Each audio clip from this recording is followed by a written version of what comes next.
Mr. Mekaçi, how important are these elections for you to monitor, and what have you seen till now? Yes.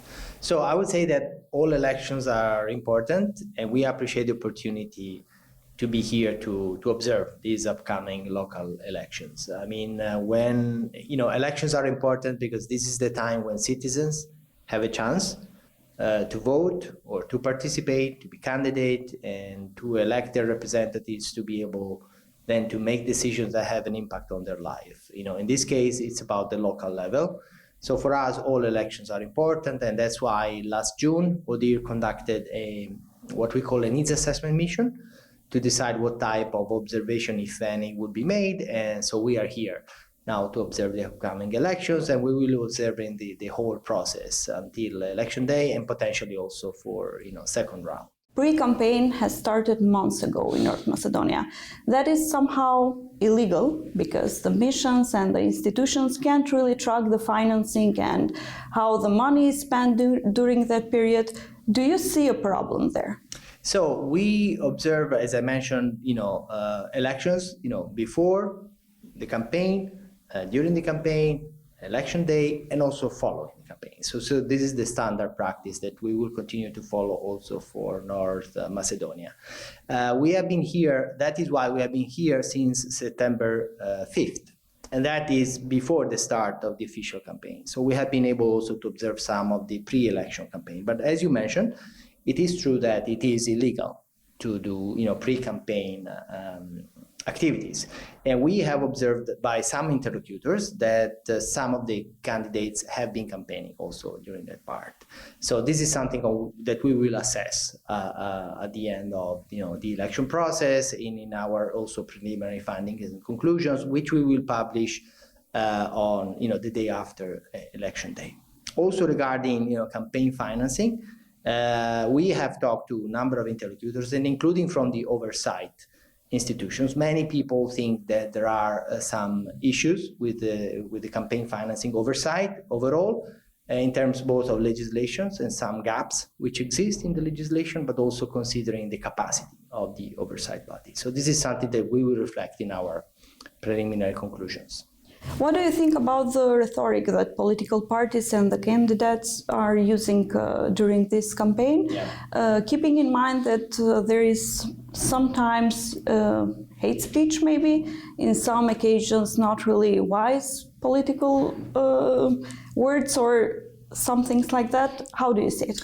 So rhetoric of is something of the campaign, is also something that we observe during our process. So we look at the tone, the statements that are made by politicians, both at rallies or in traditional media or online. So actually one component of our monitoring is also connected to the social media activity, where some of this rhetoric is also quite feasible. So this is something that we will assess as part of our overall monitoring of the campaign activities, but the conclusions on that will be reflected, as I said, in the statement. It is true that the political environment continues to be polarized in the country, also along ethnic lines. So this is something that we have noted. And there is also widespread, perception and dissatisfaction, perception of corruption in society, and dissatisfaction with public institutions. So this is something that we have already assessed in our interim report that we published a couple of days ago. The Assembly didn't succeed to implement some of the recommendations given before by OSBE-ODIHR. How do you think that not implementing those recommendations is going to affect this electoral process now? Yeah, so it is true that some of the recommendations by ODIHR have not been yet implemented.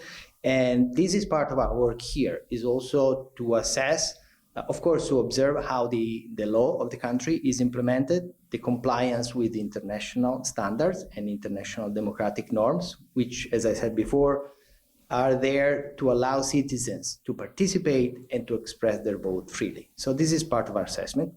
But we will also include an analysis of how the lack of implementation of previous recommendations has or has not an impact on the electoral process. So this assessment will be done after election day. In the final report, yeah. We will see. And also in the final report with more detailed recommendations. Yes. ODIHR systematically has recommended a new electoral code for North Macedonia, but we don't see a political will for this. We constantly have working groups, we have recommendations, new proposals in the Assembly, but we don't really seem to implement that new code. Are you going to keep persisting that North Macedonia has a new electoral code?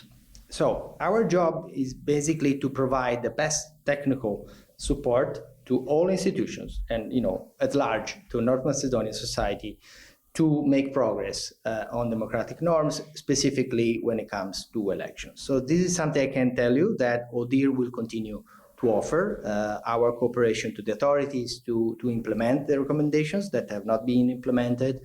And right before, actually, this election observation, ODIHR published a legal review regarding the electoral code, providing a number of indications and recommendations for improving, its efficiency and the compliance with international standards. So this is something that I'm sure ODIHR will continue to offer to the authorities. It is not our role to, put pressure on political parties, but we are here to remind what the international commitments are, what the international norms are, and we are ready to cooperate with anyone from civil society, political parties, institutions to continue to make progress towards that goal, which the country itself has agreed. So that's our hope, and I'm sure that we'll continue to be part of our cooperation with North Macedonia in the future.